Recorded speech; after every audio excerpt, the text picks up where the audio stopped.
Hello, I'm Richard Millett, the one and only. And this is the quarantine stream, I believe, the 23rd that we have had.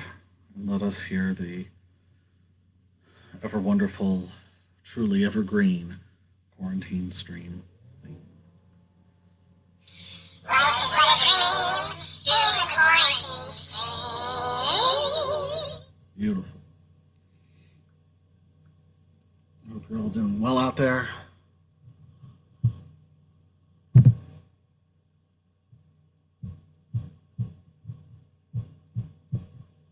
all just trying to survive, aren't we? It's called the new nature. We know what we've seen. So much more water falling from the sky, making miniature lakes out of puddles and forming little rivers and gutters. New homes being built where the mudslides ran, down the hills quenching the forest fires. So many new islands and bays for animals to gather together, standing on one foot. New games being played as new trees emerge in marshes and parks form over landing strips. We know what we think about it. Never desecrate the body. Never poison the water supply. Never bathe in insecticide. See and think. Never barter for bacteria. Never throw poison down the well. Never desecrate the body.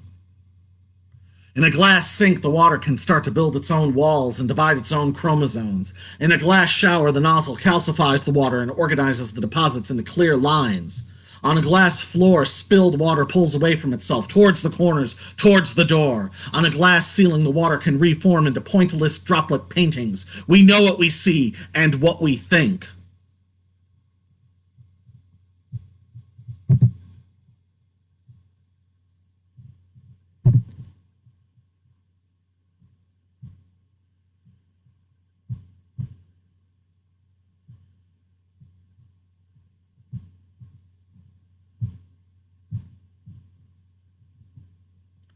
Epileptical Illusion.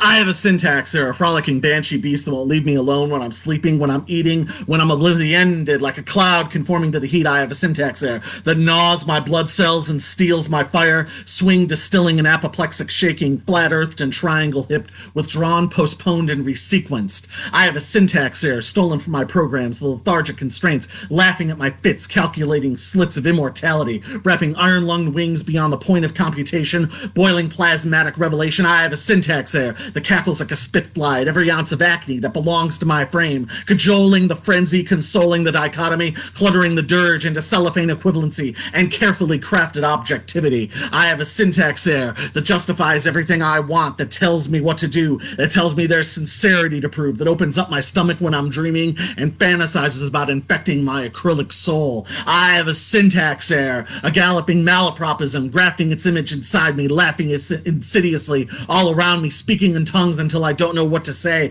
I have a syntax error, spine-charred perpendicular presence of constricted paranoia that captivates my logic and obstructs my magnetically pollinated points of progression. I have a syntax error that doesn't breathe, that doesn't bleed, but gravitates in parallel lines from heart to head, producing a gelatinous strain of indecisiveness, forgetting the trains of time and the tracks of my mind. I have a syntax error that doesn't want to leave, that nightmares my DNA, that I'm slowly peeling away before I fall prey to its fangs, and I'm nothing but a machine with a syntax error.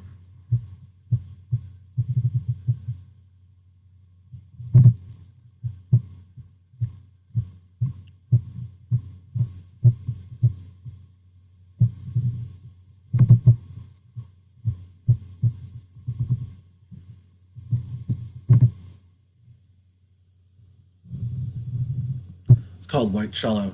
It's about how hard it is to be being God's chosen vessel. Take the white envelope next to your right hand. Give it to me here, like the seal. Talk to me. I'm in the open window. I'm not in time, but I've got your watch, and I need to learn to play this white cello. Scratch the surface. I'm on the shore with a can of sugar. It's never bitter. I'd really rather be playing, though. I like the white strings and the white bow. That's not her. That's her. Was the simplest thing you said today. I'm still, and I'm still reeling, with no moments except now. You don't possess any microscopes, so I will take the telescope. I'm trying to be angelic, which isn't easy after getting desensitized with disappointments every night, eating fresh vegetables but planning. You already know. And then you talk me out of it. You don't have a pistol in your waistcoat. Your teeth aren't flecked with flax seeds. My misjudgments are my own, and most are unknown. And just because I'm a pacifist doesn't mean that just fucking anyone can abuse me. And speaking of myself, notice me! I'm standing next to the tree where the guy crashed the stolen car and then got out and ran for it. But I can behave for over 100 days, and I've squandered my efforts and so much goodwill that I sometimes still need to convince myself that I should try to take lessons to play at all. But I'm sure you want me to, and I know what I can do.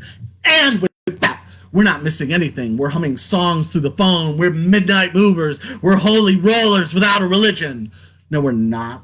And don't be the guy on the bike in the right lane racing for his life against rush hour traffic in the morning. I know you are, and you know that I care, and I feel like I'm Clark Kent dressed in primary colors, and I just haven't taken off my glasses yet. She said, as long as it's not evil. And I said to her, I cannot be evil. Not right now. But it's the rising sun. It's a hard-boiled egg. It's basil. It's a blue charm. I just want to play the white cello. I just want to sit in a circle and think about it some more. So are we going to wrap this up, or are we just going to test people's patience? No, I'm thinking out loud. It's warm communication.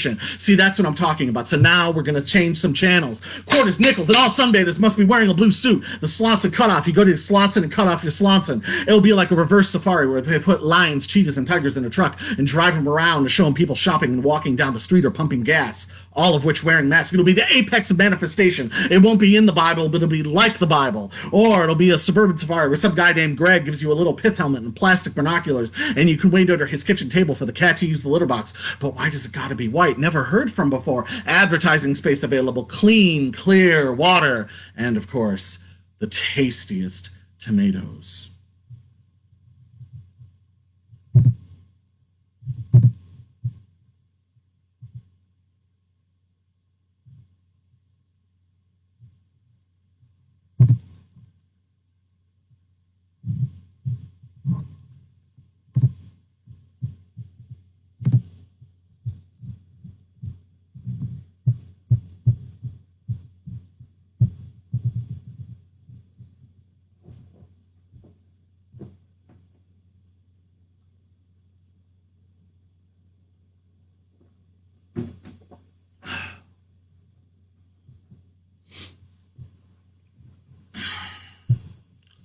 How are we doing out there?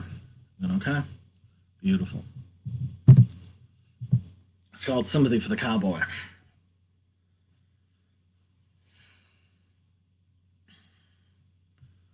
Sympathy for the Cowboy, all alone on the range after the war ended, he was forced to change his name. Sympathy for the Cowboy holding his dying brother, who begged with his last breath, "Tell mother I died with honor." Sympathy for the meth lab and all who fight in harm's way, who hope to abolish minimum wage and charge only $15 a day. Sympathy for modern times and those who argue they're right. Sympathy for the victim who has all the laws on their side. Sympathy for the student who's only lived in theory in a hammer and sickle t-shirt, walking away from the barricade. Sympathy for the lawsuit and all who fought for reform. Sympathy for the bumper sticker telling you to be reborn. Sympathy for the stallion running free and too wild to ride. Sympathy for the guy who tried. His wife cried, him and his foolish pride. Sympathy for the strawberry and the trial separations. Press releases pleading for privacy and doing it for the kids. Sympathy for the nihilist sucking on his cigarette, cutting you off in traffic, no constraints of guilt or regret. Sympathy for the stalker on his computer outside, looking at pictures of you in high school, saving each one, even if it takes all night. Sympathy for the cowboy, whose son moved off the ranch, said he might be coming back soon if there's no change of plans.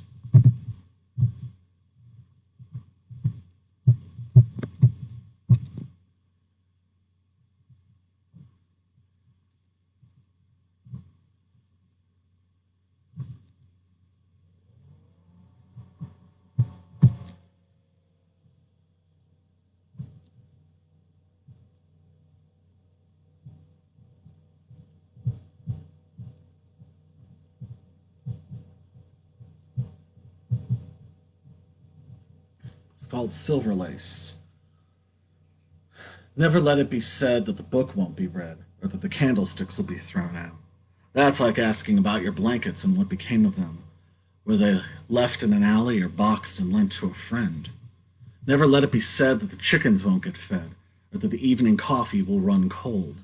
That's like thinking the traffic lights will never turn red, or that the wire will run out before you get to return home. I'm looking at a book of photographs by Robert Frank, size cut in half. Some maps people never thought to make, some paths people never thought to take. When Berkeley was originally settled, the center of town was marked with a church and a bank. Some people never think to give thanks or wonder if they may be wrong. I still have the cassette you made, decorated with black magic marker and duct tape, though the sound cuts off in half the songs. Never let it be said that your sister will stay unwed, or that the scissors are no longer sharpened.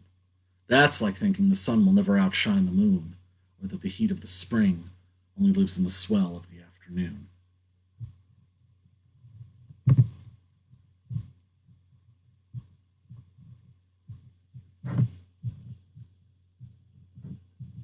It's called Virgin Prairie. Laying straight and still, staring down at rivulets filled with flattened cicada shells. Waiting at dusk, watching people across the field try and weave a blanket from ashes, matted branches, and damp grass. But I barely care. I am distracted by voices echoing over the horizon. Voices I listened so hard to. One sounded like a melting telephone. One sang like typewriter keys. Another rang like a confused bluebird, and has since locked in my memory. I tried to find where on the prairie I could sleep. At daybreak, I was woken up by voices that waved in the air like film projected on fog, voices that hovered like an underexposure on a robin's wing.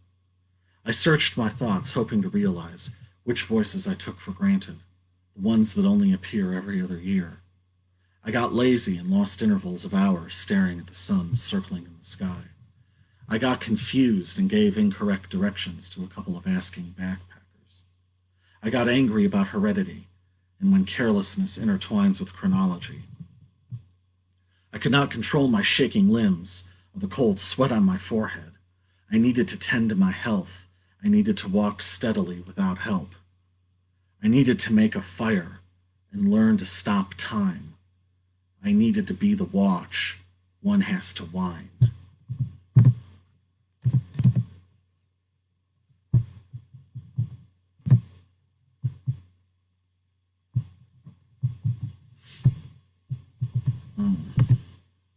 Okay, we're still good.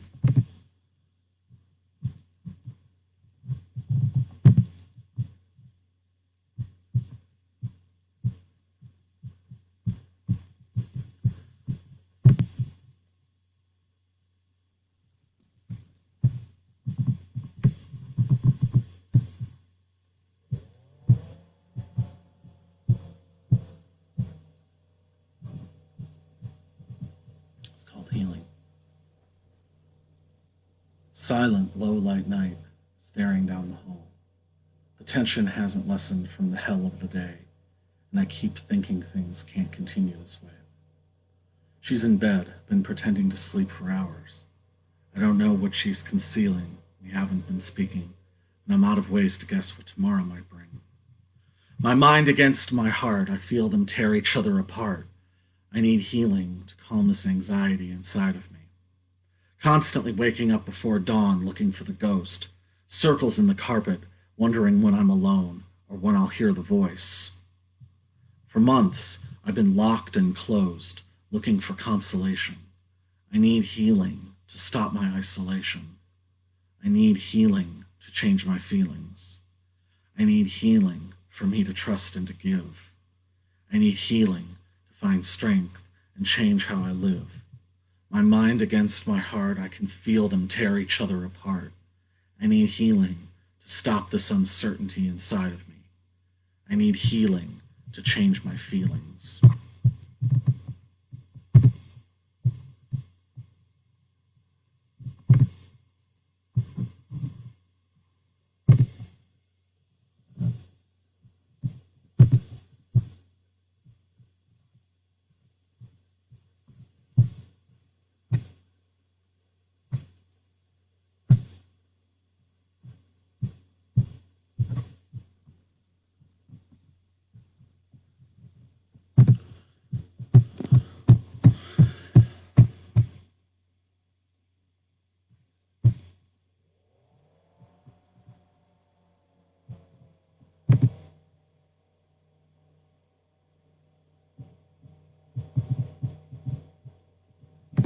one I like a lot.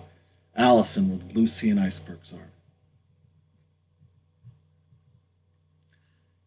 She's ice cream, and there she's down the hall. She uses words like everything and all. I can hear her, but I can't make out her features. I know she spends her weekends in a cement cinema, making notes. The girl next to her tries to see what she wrote. Allison wonders why the guy in the elevator keeps glancing at her and wonders why the weather keeps jumping between rain and sun every 30 minutes. She keeps asking, quit asking me questions. I'm the one that's innocent. As people assume she's joking, Allison wonders, what are the windows thinking on a day where there's a white line down the center of the sky? Her mind cuts back to the guy in the elevator. The quick, look at me, look at you. We're equals. Allison wonders if she can keep hiding while knowing that they're following me. Allison writes, what started as hopes are now observations, mostly about nature, and being young stops being fascinating once it's done. Allison looks down at her bowl of spinach, and her eyes focus down on the details of one leaf, and she quietly speaks. An atheist sees this and can only think of the mud it grows from.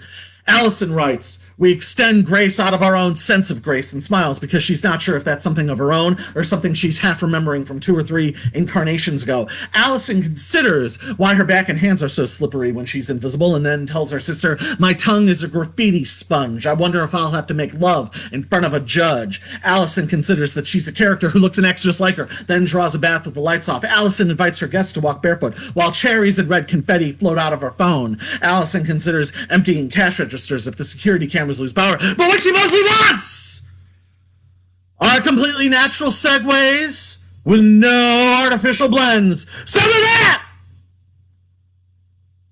Make thoughts your aim or nerve blaming when all meet with you at your beginnings, but make allowances for their worn out tools and make dreams a trap for fools after they are gone.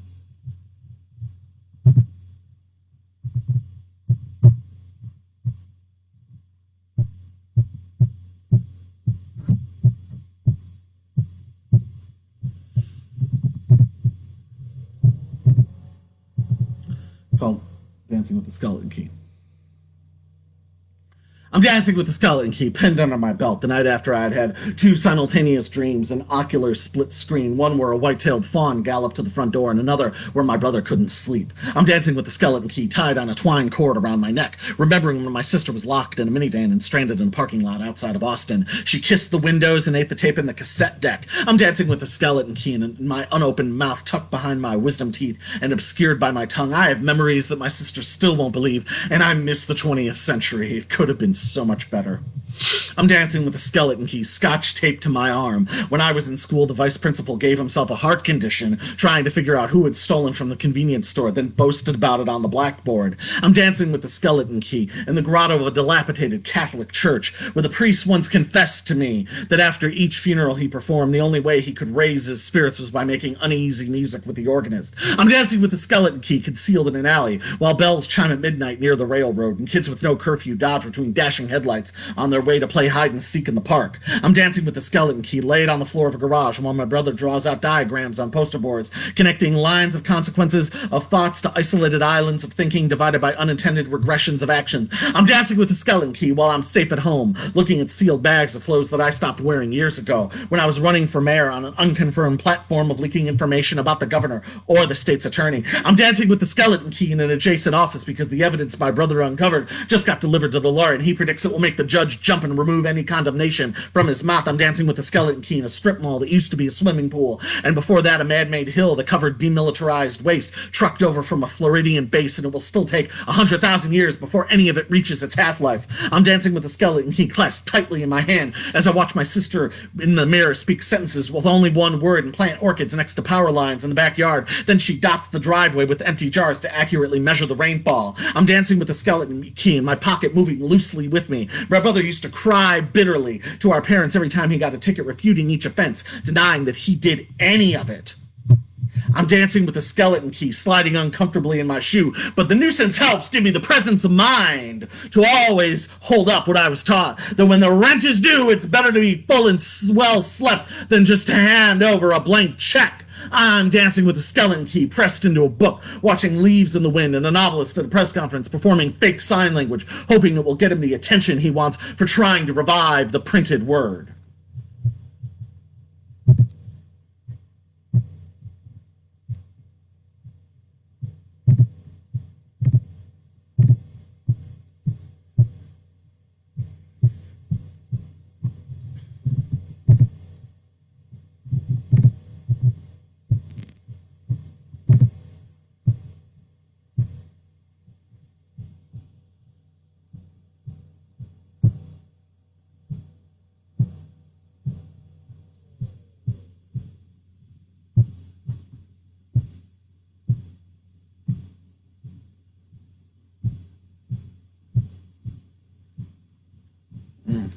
have some water.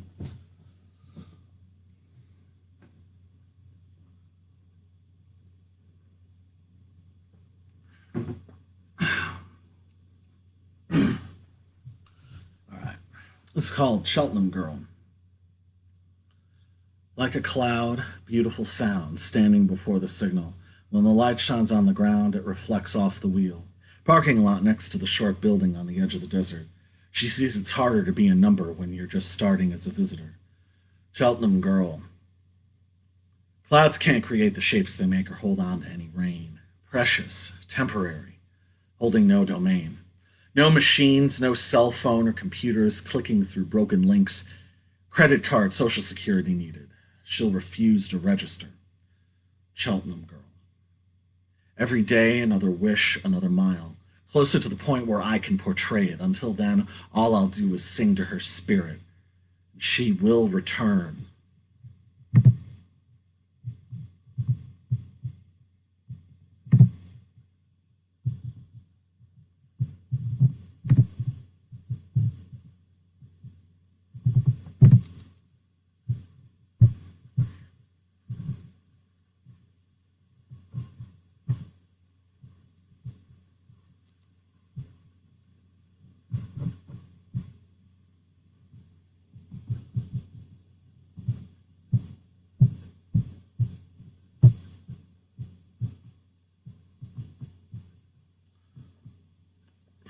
All right.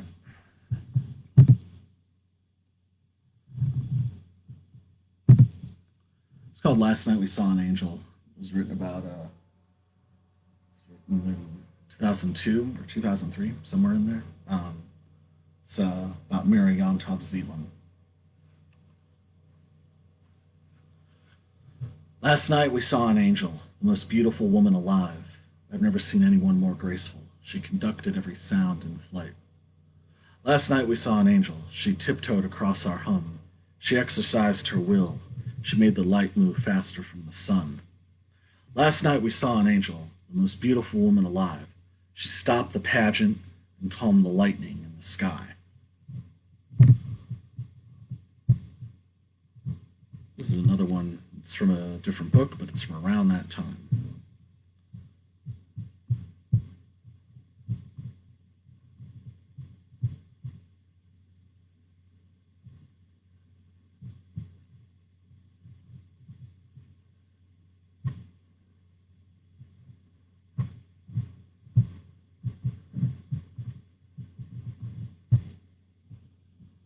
Called Jade.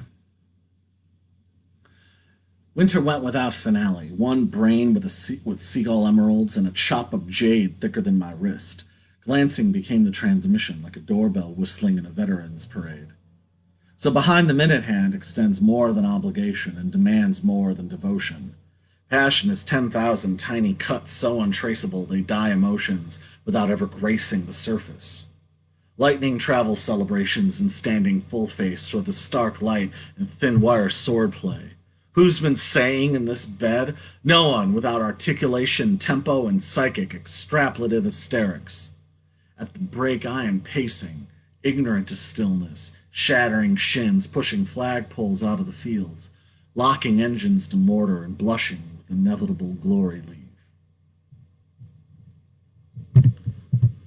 This is sort of its sister.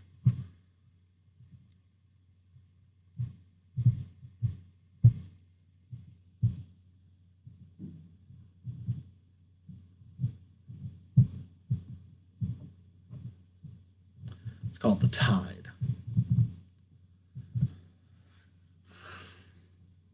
Swimming through the rising tide, eyes, eyes, eyes, eyes, eyes. Yes, Eve, on the limestone madrigal entrance. Geo, Momo, Diane, Nyan, Sana, Sui, Jungyan, Mina, and Chaeyoung. The wind stormed around the asthma liquids and the flying cost of yen. The fur was melting in an envelope, lime green irises bobbing in the water. Trying to pry through the quarantine line, topics of conversation overheard. Rusting park, yellow chutes, and chipped lacquer, birds landing on Mount Fuji. A dulcimer was plucked, flood-neck papers rising and collected, outside crisp rings of flickering, crossing change. Numbers assigned in a fetal hotel, slow motion timed at diagonal lights and backward directionals. Ceremonial silver displayed, cold crux of current torn by rain and smog-filling ditches. Spear thrown into the branch, limestone posts built on the marsh. Letters sent with smeared ink, walking through masks for photographs. The motorcade wasn't noticed. Flipped cigarette, punctured wrist. The tide stretched over itself.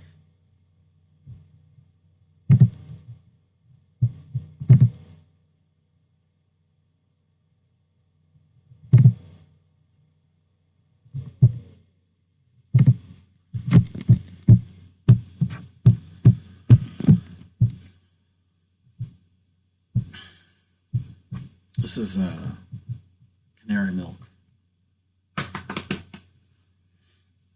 Sweltering sun in the forecast, but it's raining right now. Retired teens nostalgic for holograms as their granddads watch rocks roll on the ground and wonder when they can be farmers in glass pods on Mars. While Amanda eats factory fresh candies and laughs jaggedly at vulgar stories. The boy who awoke in the toy aisle one evening moved more elegantly than his mother had ever seen as he picked items off a worn, well-folded list before deciding he'd rather have a pet eel instead. While Amanda watches her neighbors bickering and daydreams deleted scenes from their past. The delivery man is ready for the weekend as he ignores reports on the European heat wave, instead marveling about how the new house on his route and how much it must cost each month to keep the swans fed and the water in the lagoon fresh. While Amanda feels no urgency to call back her agency and laughs at people voluntarily photographing their chores.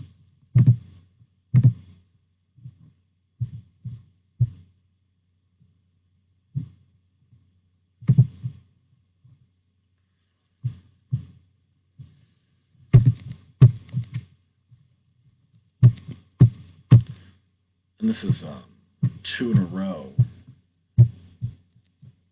This is one possible ending, and then, of course, passing for white. So.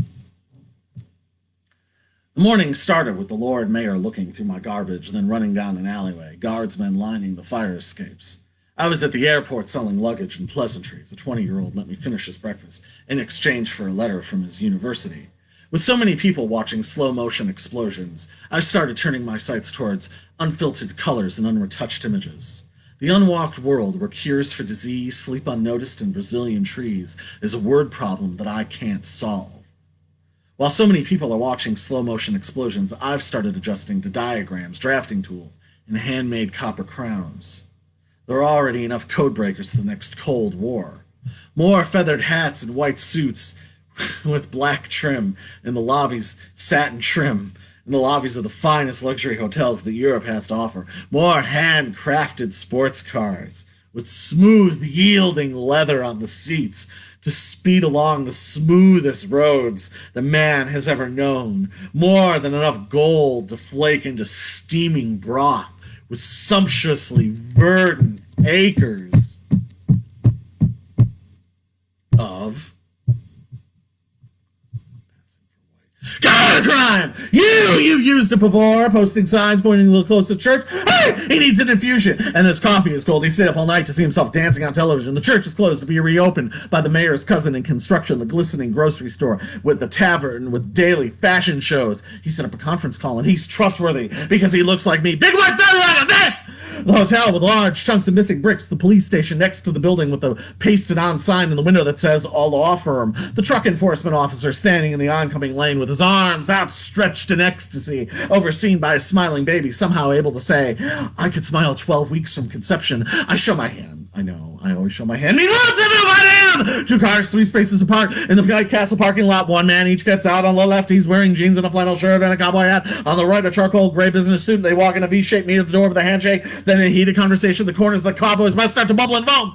As she's wobbling down the sidewalk, her skin-tight clothes somehow hang off of her, and she's watched by a man in a tracksuit holding a cell phone to his ear in silence. 20 feet away, the party crew pulls a U-turn as she's wobbling down the sidewalk. Lance Romance throws 20s at the guy waving away fruit flies, and those shows his pupil. While this is the finest fire extinguisher that you'll ever find, the party crew spots the car wash and pulls a U-turn and then gets back in line. They watch the jets bubble and foam, pretend that they're superheroes with unlimited powers to make bubbles and foam. Theranos Industries deployed a prick-approved ecosystem agreeing on a sum for widespread future technology, she said accusingly and secretively, retiring the bloodless. Watch a bubble and foam. Frozen in place, the beer cans, hair extensions, pubic hair, bondage wear, eagle eyes, white fumes, flying fingers, tops and bottoms, middling kingdom. Gamblers rejoice, I am in a flood zone. Watch them bubble and foam, where form follows steam, bourbon follows cream, bubble and foam over the safety warning. The crude delights that set one's sweat glands reeling with a shark tooth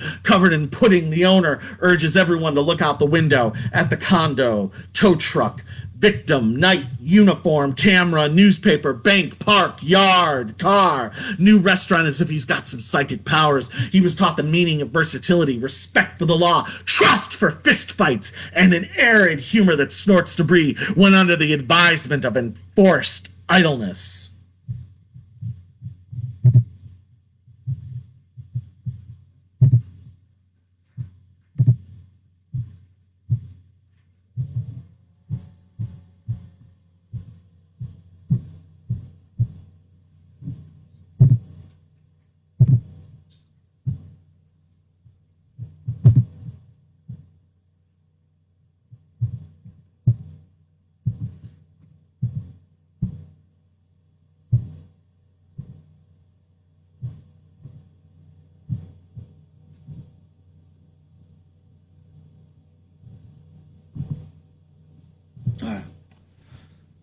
This is called Mild Life, and sometimes people get confused. I put this out in two different books. It's two different pieces with the same title, and they're not continuations of each other.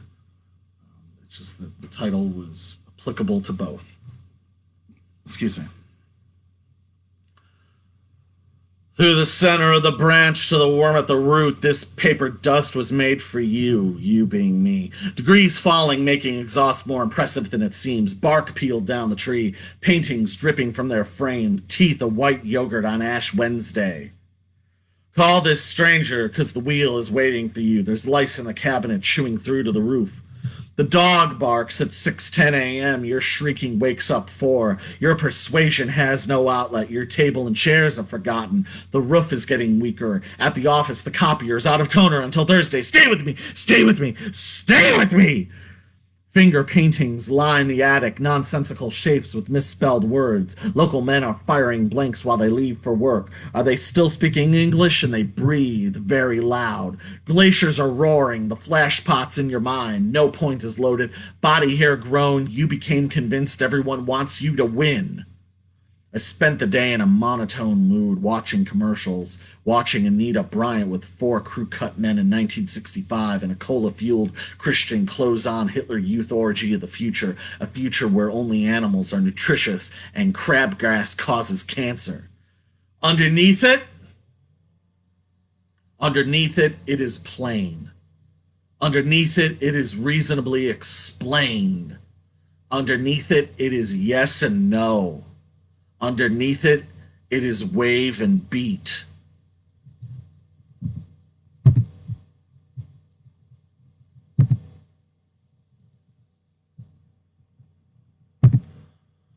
Now we're going to do one that's as fun to read as it is to listen to.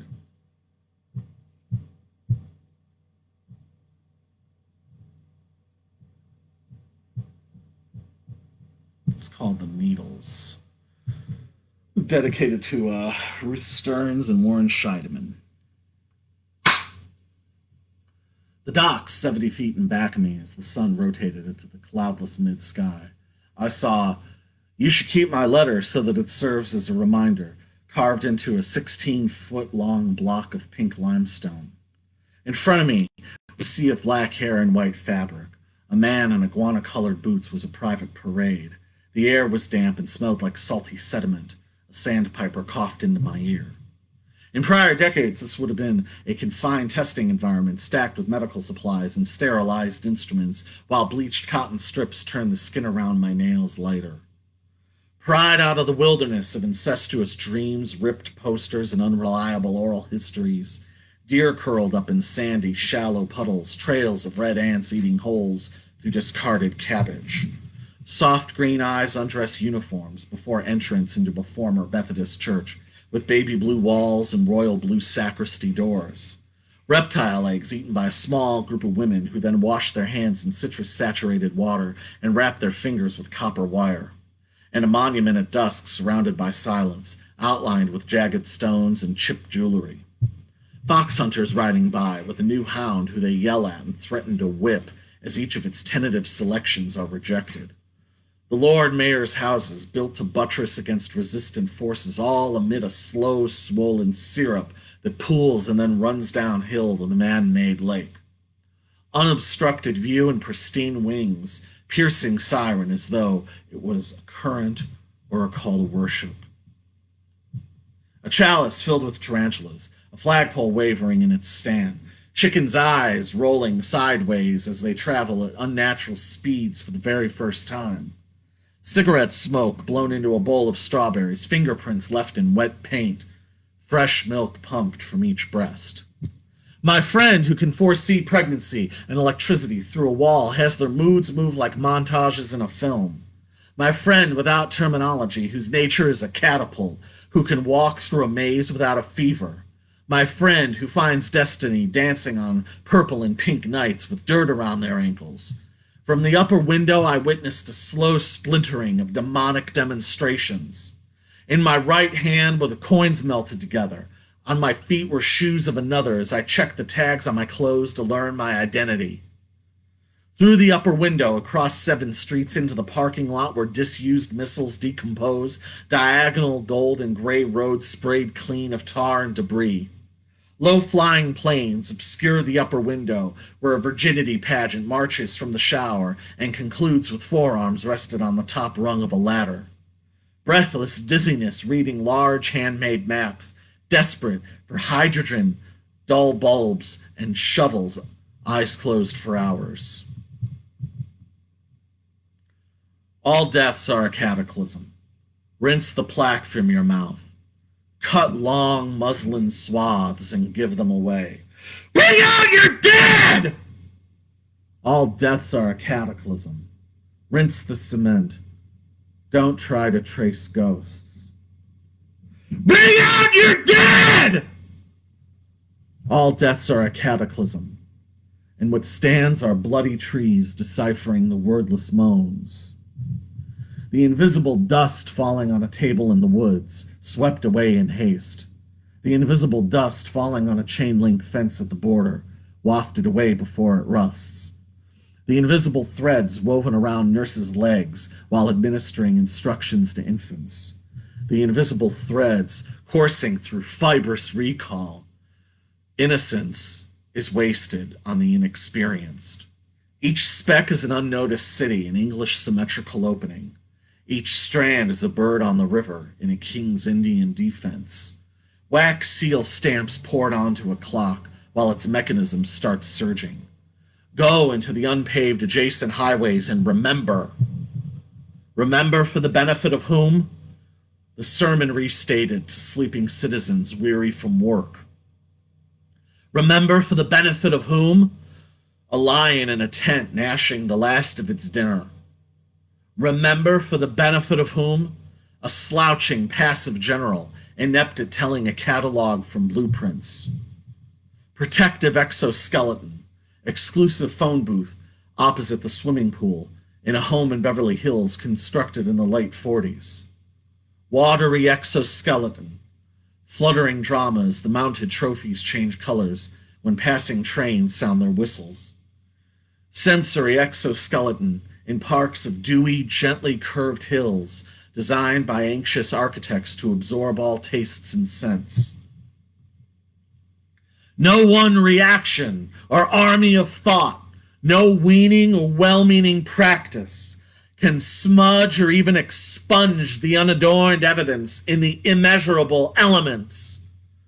And now a grasp toward a cataract of menstruation stored in a triptych of cases.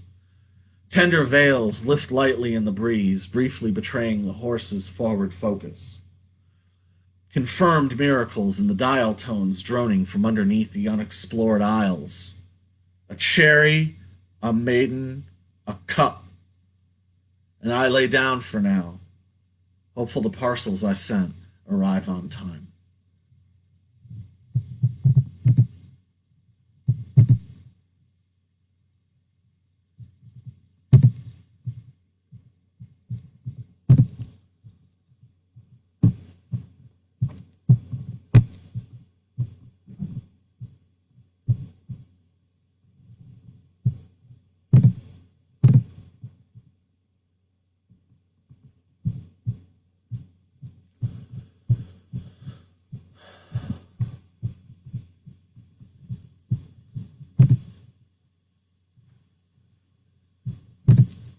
Called 1+1. Already cleared toward the light, already prepared for existence in time.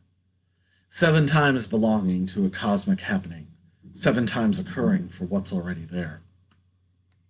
It's a pin-step balance already in place, without having to chant or petition for deliverance. Already inside your mind is what's real, already away from a one-note idol, already tested under the subconscious. Everything you know will eventually be revealed.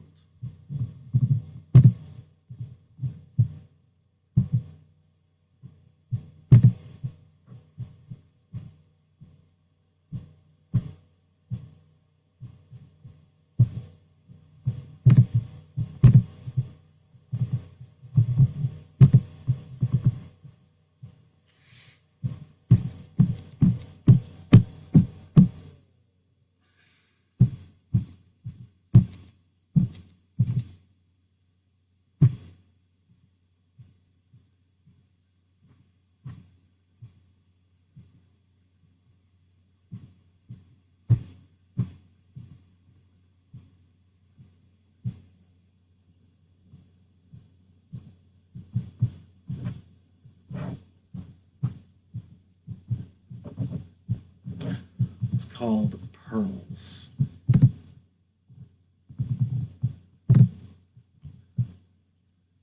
There'd been a robbery in her apartment. The dentist dabbed at the blood dripping off his drill and said, "That was a lot more than I expected." They had hit Carrie's place while she slept. The cops spent the early hours asking her questions, like did she have any enemies, perhaps somebody in her family. They told her to screen her calls, implored her to invest in some security. Ultimately, the only items of value taken were a few pieces of jewelry. Bankers' boxes were duct taped shut and loaded in the truck, their contents filled with scrap, to go and get melted down by guys who didn't care whether it came from an abandoned ironworks or was brass stolen from a Catholic school. Gregory never thought it would come to this. The ranch was facing foreclosure. He'd gotten a wedge of glass jammed into his hand, and his girlfriend spent $25 she didn't have on an ugly antique horseshoe she hung upside down in the doorway. I should have known when we were standing at your mother's grave that you wouldn't speak any longer. I should have known when we were standing at your mother's grave, walled in a cold fog. Gregory looked down at the 4 inches of stained skin on his left forearm and thought what that symbol meant to him when he was 18. And then how gutted he felt when he noticed the girl at the bank had the same thing on her ankle. While the detective tried to focus on the negatives from the crime scene, intently scanning the details he might otherwise miss, but he was distractedly irritated by the accidental double exposures and dark splotches of silver salts on his fingertips. I used to walk much quicker and look over my shoulder. Now I no longer worry. I used to walk much quicker, but now I've been absolved of responsibility. There was a beautiful storm last night that disrupted the 90-degree heat and blocked out the 6 p.m. sun. The smell of mud running over the fresh blacktop. Icy rain that came like the crest of a wave, cutting short the humidity. My clothes and hair getting drenched. the holes in the soles of my shoes letting the water soak my feet as I walked in circles across the nearly empty lot.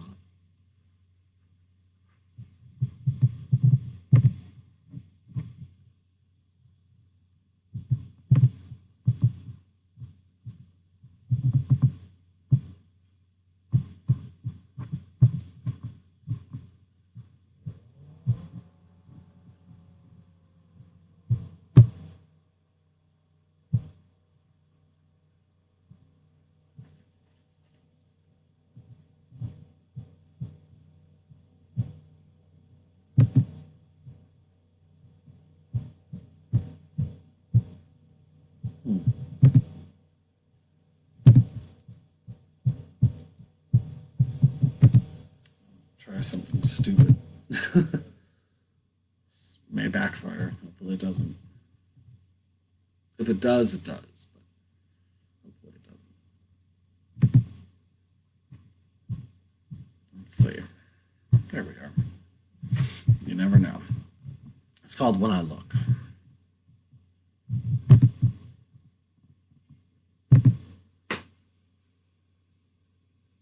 Sir Joseph Scotty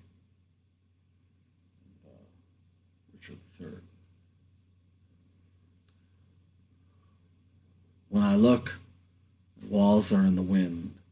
When I see, you're unsure how to begin. I promise soon you'll be laughing, with friends in open gardens clapping. When you see, you remember every dream. So we find it's simple to forget. So you find that you are very blessed. Through windows at sunset silently, faces meet your eyes, smiling serenely. So you find you remember every dream. And you try imagining all things beyond eyesight in air, over our celebration, beneath streets unknown, untouched 40 fathoms deep, too far to reach. When I look and talk to you, I know. When I see, you will never be alone. The mirror reflects a statue, lilac, bush, and bee. And we agreed, feelings create reality. When you see, you remember every dream. In and near, eclipsing, absorbing, transmogrifying wood, water, and sand, pushing till the horizon is vanishing, scraping outer limits, distant and away.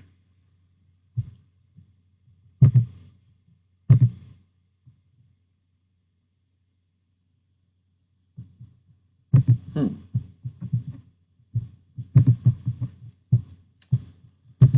are we doing? We're still in there. Okay.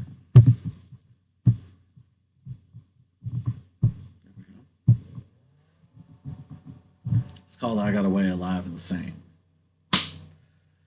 I've been living like the whole FBI died in a Kool-Aid mistake. I've been keeping a time bomb in my shoe so I know that my watch is correct. I got a tiger by the tail waiting for it to end tomorrow. I've been up all night burning my bridges, making jokes about ex-friends' fetishes. I won't tell you to hold on or say you don't deserve what you get, and you won't ever see me take the first step. I got a tiger by the tail waiting for it to end tomorrow. I got a floorboard in the garage. I've been overstimulated. I've been sore. I got away alive and sane. I didn't get strangled or stained. I got away alive and sane. Excuse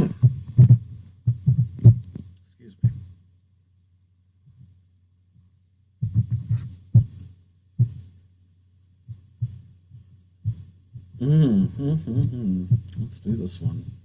Yes, yes, yes. Haven't done this one in a while. It's an old favorite.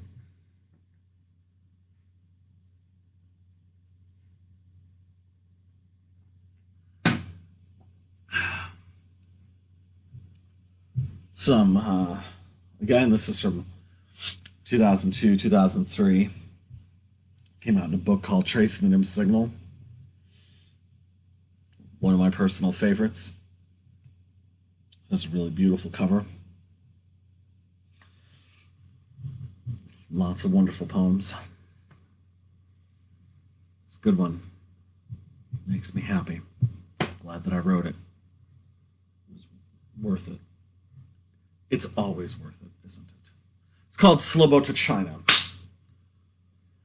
The razor skin fell on the seat. The roof had been gouged out by a key. The exits were unguarded. A few numbers were down, typed out in a foreign language, all the product of inflation. The casino slot machines paid out with surf music in a 20-minute ring. The plumber knocked on the last room of the far wing and was tipped with uneaten meat.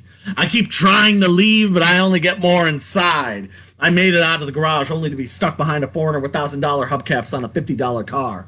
A girl climbed up the mic, and before she got numb, asked them how they could stand the climate. She was from California, never was snowed on, didn't get stopped by trains 20 miles to 5 miles, then down to 3, ranging from dour to catatonic to irate.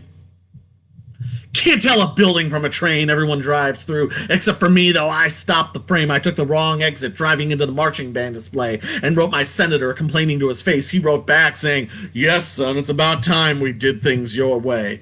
Everybody's an altar boy looking for a lampshade to make straight, some Sunday spending money, a free robe, a thimble out of the river because they made their case.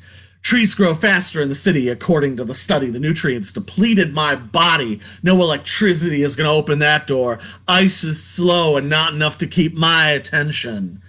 My attention.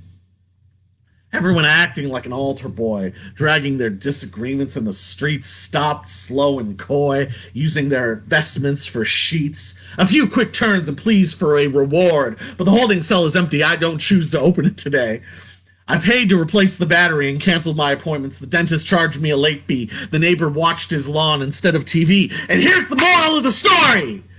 I put my dinner in a glass and filled it with water, drank half and left the rest. I threw in some safety pins to see how fast they'd rust. After 6 months, there were still no results. I had talked about this before once. Not wrong. So I will potentially repeat myself.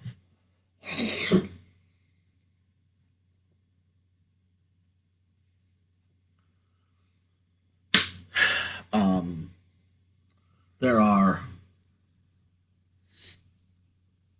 in this world of opinion,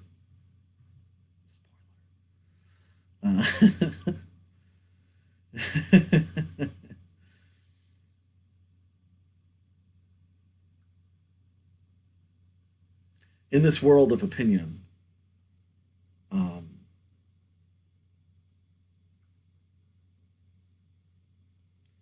there are mosquitoes that contribute nothing. Their disguise is that they always say they're about to contribute something, or that they are unable to because of whatever particular circumstances.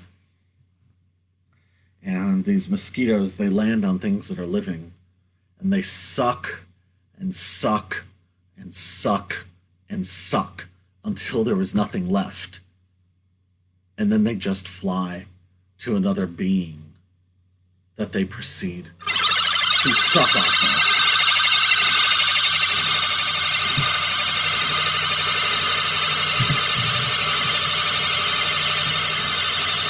When the Guardian goes mad, the sun rains against their eardrums, indistinguishable from Morse code tapping on a copper plate. Yes, when the Guardian has gone mad, they're found singing love songs to tanks, draping staircases in flags, breaking car windows to decorate their faces with the glass. When the Guardian goes mad, they're captured pushing a pickaxe into an LED screen and detained for threatening to throw snakes at gas station attendants. When the Guardian goes mad, people suddenly remember to turn on AM radio and patiently follow guidelines before filing a full report. Though, there are always doubters. And passers-by who start conspiracies, the usual being that this was a planned distraction. If the Guardian goes mad, they'll arrive at every awards ceremony with a mirror in hand and a ribbon under their chin and make demands to review the voting process when they don't win. If the Guardian goes mad, they'll rue the day they lost control of their relationships, spending weeks hiring staff to bury paperwork they'll insist doesn't exist. If the Guardian goes mad, all their meals shall consist of orange peels pulled from chain-link fences and burned coffee flavored with molded peach preserves. Though there are always doubters, ready to offer an opinion of unverifiable proof summarizing that death and maps are the only real measures of impact. And can you imagine being that fucking sick? If the Guardian cracks up, the They'll spend bleak days envisioning trees committing suicide, grandmothers doing crystal meth for the first time, and gnats smeared into toothpaste. If the Guardian cracks up, 7 strangers stuck in a bank will claw at each other and seek cold air in the vault and wait for their families and firemen to arrive and dig them out. If the Guardian cracks up, pirates will walk their own planks and devour themselves once they hit the water, thrashing back at their gnashing teeth, running the seas red until hunter and prey are finally won. Ignorance! Arrogance! The pest control man said unto me, when I was in Japan, I bought cherry bread in a can. I opened it with a knife and slit off the wrap of the air bubble, stayed floating in my mouth, and I rolled them around and around and around and around and around until I returned back to the West. Bliss, tolerance. The pest control man said unto me, sometimes my apartment building turns into a vending machine I get deposited out into the evening to provide goods and services for lucky couples with good taste and a few wandering dollars to rub together. This is one I wrote a really long time ago. It's about freedom. It's called Neil and Bobby Suck It To Me. I greet the puppies with a smile and attempt to comb my hair for a while. I idle my time on a red velour sofa. It's not mauve, it's not puce. It doesn't look anything like you. It's ugly, it's red, it's got plastic cushions. I spilled my apple juice on that sofa. Or is it a love seat? Or is it a futon? It might be a bidet for all I can see. But whatever the hell it is, I don't want to sleep on it or eat your chocolate cake anywhere near it. I don't even want to go in your house because your dog humps my leg and your boyfriend picks my teeth and your dad chews my eyelash and there's not 1 inch of floor space clean enough to lick. You turn my water brown. Your senile granddad dresses like a clown. He's got a big red nose. It's not nearly as revolting as that sofa. So, by the way, I'm not coming over tonight, so quit following me down the hall and hit on me in the toilet stall. Because any house with that much Elvis on velvet won't find me on their front porch swing or their Norman Rockwell painting. But maybe I will drop by, dressed in armor and a satin hat with some flowers for the maid and cocktails for the cat that never got me in the sack and a muzzle for that fucking dog. And I'll cut out your nose hair and put on your pancakes and yell, supper is served, so the butler can take the night off and throw some darts at Granddad. And for dessert, I'll serve pigs in a blanket garnished with spaghetti Suzette with some lighter fluid and a lock of your mom's pubic hair to torch that fucking sofa to the ground, because it ain't out talking about how hard you try to swing it, and the vinyl siding may go up in flames. But it really ain't little pink odds after all, now is it, Toots?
I'm gathering first impressions. The floor is red, her dress is white. I can picture her standing in a large glass filled with ice, leaping to reach the umbrella to pull herself out. Her hair is a yellow circle, and her hands are slightly curled as if she's unsure if she should lay flat or if she should be holding a prop.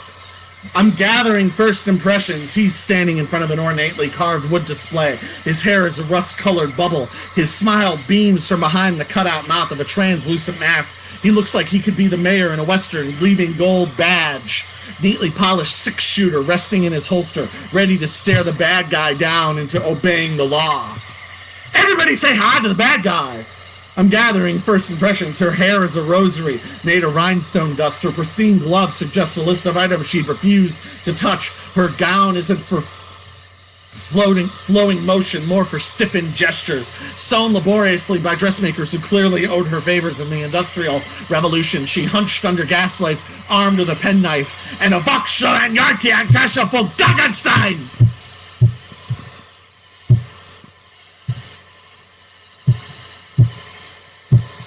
Now, we get to Citizenship. You know. Woo! It's easy for your mom to spend Friday night trying to look to the TV while having sleep continuously fucking muttering, let it all brew. Or she's not the one out there trying to brave the wind, trying to walk across that wing with just a 4-foot stick of balsa wood to help her keep balance.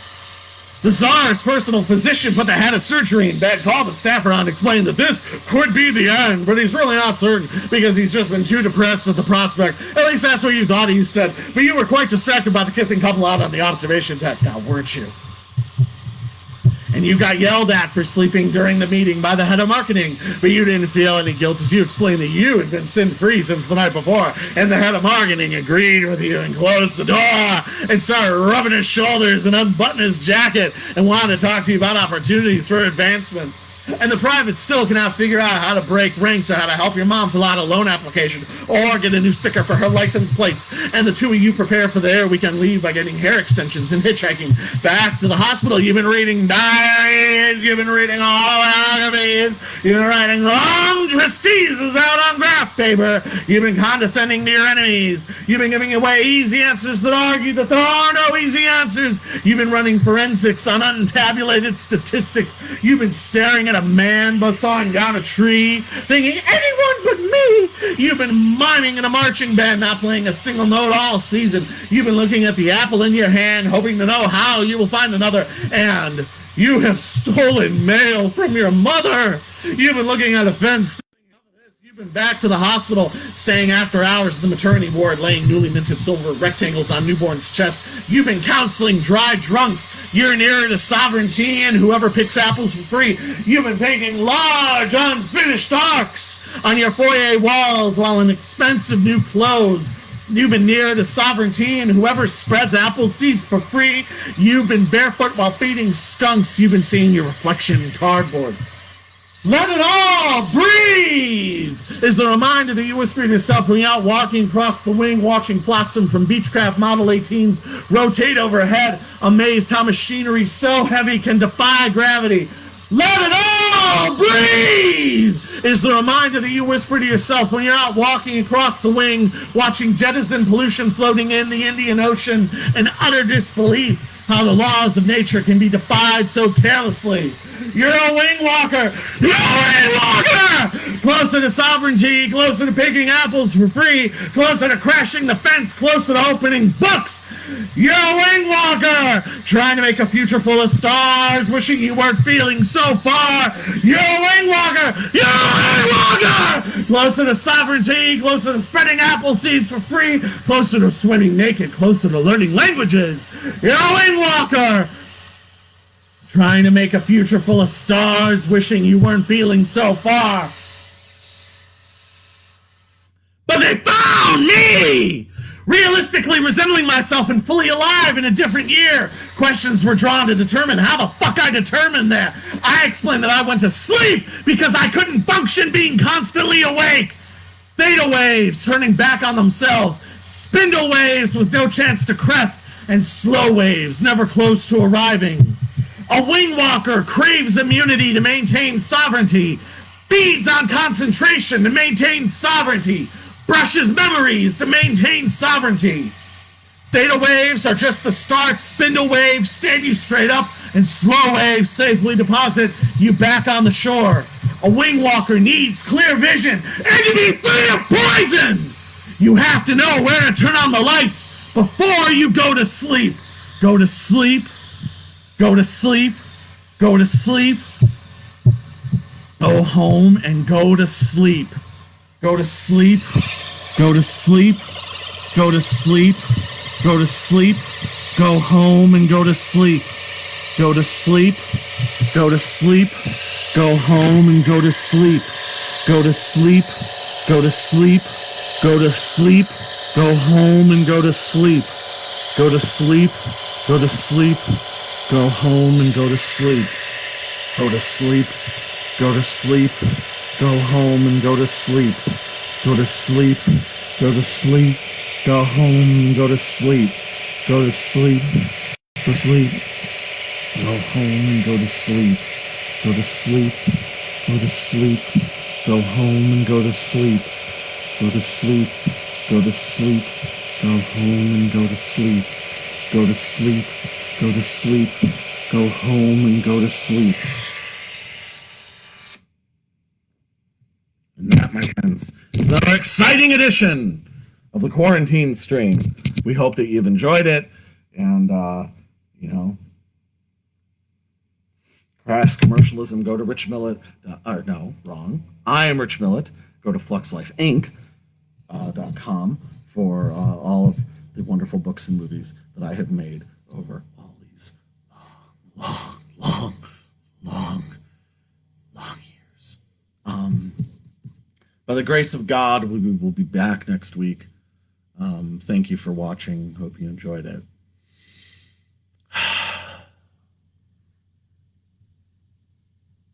And now we will play the beautiful Quarantine Stream theme that we all know and love. Life is but a dream in the quarantine stream. Ah, beautiful. All right. Oh, yeah.